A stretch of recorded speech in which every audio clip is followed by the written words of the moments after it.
মির্জা আব্বাস তিনি বিএনপির শুরুর দিককার একজন নেতা। জিয়াউর রহমান বিএনপি প্রতিষ্ঠা করার পরই মির্জা আব্বাস এতে যোগ দেন। তিনি ছিলেন অবিভক্ত ঢাকা সিটি কর্পোরেশনের প্রথম মেয়র। বর্তমানে তিনি বিএনপির স্থায়ী কমিটির একজন সদস্য। দীর্ঘ রাজনৈতিক জীবনে মির্জা আব্বাস বিএনপির ভালো ও খারাপ দু সময়েরই সাক্ষী।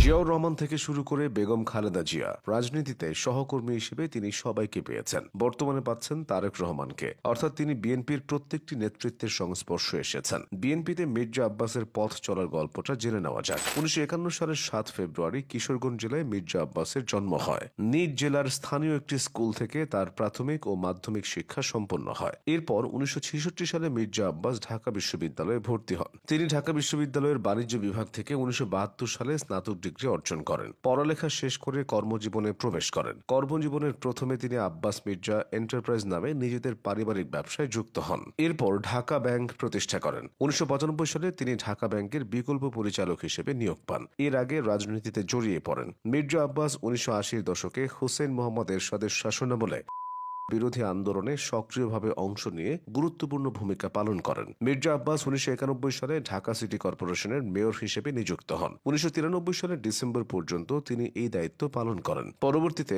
2001 সালের জাতীয় সংসদ নির্বাচনে তিনি ঢাকা 6 আসন থেকে বিএনপির মনোনয়নে সংসদ সদস্য হিসেবে নির্বাচিত হন। সাংসদ হওয়ার পর বিএনপির গঠিত মন্ত্রিসভাতেও মির্জা আব্বাস জায়গা করে নিয়েছিলেন। তিনি 2001 সালের 11 অক্টোবর থেকে 2006 সালের 27 অক্টোবর পর্যন্ত গৃহায়ন ও গণপূর্ত মন্ত্রণালয়ের মন্ত্রী হিসেবে দায়িত্ব পালন করেছিলেন। তার সময়কালেই 2006 সালের ডিসেম্বরে ইমারত নির্মাণ বিধিমালা সংশোধিত আইন পাশ হয়। এমপি, মন্ত্রী ও মেয়র থাকাকালে নিজ এলাকার উন্নয়নমূলক কাজের জন্য সাধারণ মানুষের কাছে তার গ্রহণযোগ্যতা রয়েছে। জনপ্রতিনিধি কিংবা রাষ্ট্রীয় ক্ষমতায় থাকুন আর না থাকুন, যে কোনো প্রয়োজনে মির্জা আব্বাসকে কাছে পেতে এলাকার মানুষের খুব একটা বেগ পেতে হয়নি কখনোই। রাজনীতির বাইরে জনকল্যাণমুখী কার্যক্রমে মির্জা আব্বাস সবসময় নিজেকে যুক্ত রেখেছেন। তিনি ঢাকার শাহজাহানপুরে 1980 সালে নারী শিক্ষার জন্য মির্জা আব্বাস মহিলা কলেজ প্রতিষ্ঠা করেন। দাম্পত্য জীবনে মির্জা আব্বাসের সহধর্মিণী আফরোজা আব্বাস। আফরোজা আব্বাসও রাজনীতিতে পরিচিত মুখ। 2015 সালে ঢাকা দক্ষিণ সিটি কর্পোরেশন নির্বাচনে বিএনপি প্রার্থী ও নিজের স্বামী মির্জা আব্বাসের অনুপস্থিতিতে তার প্রচার কার্যক্রম পরিচালনা করে দেশব্যাপী আলোচনায় আসেন আফরোজা। তবে বর্তমানে তাকে খুব বেশি সরব বলা যায় না। ঢাকার রাজনীতিতে সাদেক হোসেন খোকার সঙ্গে মির্জা আব্বাসের দ্বন্দ্ব ছিল। যুগ যুগ ধরে চলে আসছিল এই দ্বন্দ্ব। দুটি বলয়ের কোনো পক্ষ কেউ কাউকে ছাড় দিত না। এই বিরোধ মিটমাট করতে বিএনপির হাইকমান্ডকে বেশ কয়েকবার গলদঘর্ম হতে হয়েছে, কিন্তু বিরোধ মেটেনি। যদিও এই বিরোধের কথা স্বীকার করতেন না খোকা আব্বাস কেউই। বেশ কয়েকবার মির্জা আব্বাসের সঙ্গে বিএনপির সম্পর্ক ছিন্ন হওয়ার গুঞ্জন চাউর হয়েছে। ঢাকায় বিএনপির রাজনৈতিক অবস্থান অতটা শক্ত না হওয়ার কারণ হিসেবে এখানকার রাজনীতির অন্যতম নিয়ন্ত্রক মির্জা আব্বাসকে দীর্ঘদিন ধরে দূষে আসছে তার সমালোচক একটি পক্ষ।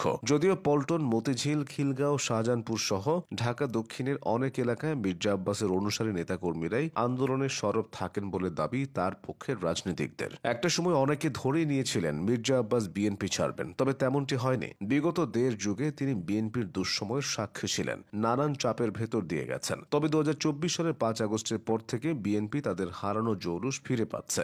দলটি ঘুরে দাঁড়াতে মরিয়া। জাতীয় নির্বাচনের মাধ্যমেই ঘুরে দাঁড়ানো সম্ভব। তাই মির্জা আব্বাসও আগের চেয়ে যেন দ্বিগুণ সক্রিয় হয়েছেন। বিএনপির রাজনীতিতে তার ভবিষ্যৎটা কেমন তা সময়ই বলে দেবে।